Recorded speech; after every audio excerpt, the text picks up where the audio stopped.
fonction. Soit f une fonction sur R telle que pour tout x supérieur strictement à 1, j'ai cet encadrement. Donc f de x est comprise, est comprise entre cette expression et cette expression. Donc je vais calculer la limite de l'expression à droite et celle à gauche. Je factorise par la puissance commune la plus élevée, je commence par celle-là. J'obtiens du coup x au carré facteur de 2 plus 3 sur x au carré. Je dois déterminer la limite de f en plus l'infini. Sur x au carré facteur de 3 moins x sur x au carré. Vous avez compris, x sur x au carré, je le répète encore une fois.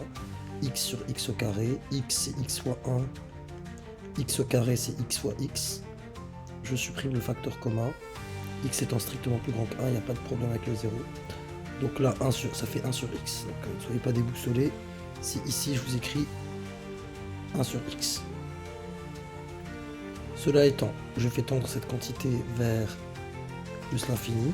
Donc x tend vers plus l'infini.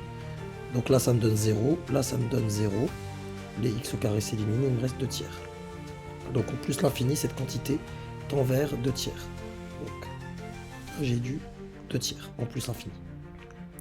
Par ailleurs, cette expression à droite, pareil, même procédé, x au carré facteur de 2 plus 5x sur x au carré, c'est-à-dire 5 sur x, pour les mêmes raisons que je viens d'invoquer.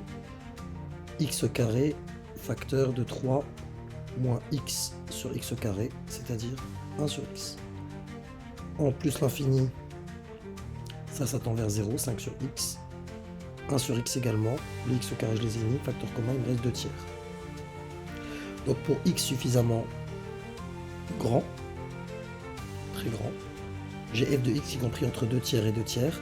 Donc d'après le théorème des gendarmes, f de x, la limite de f de x, quand x tend vers plus l'infini, c'est 2 tiers.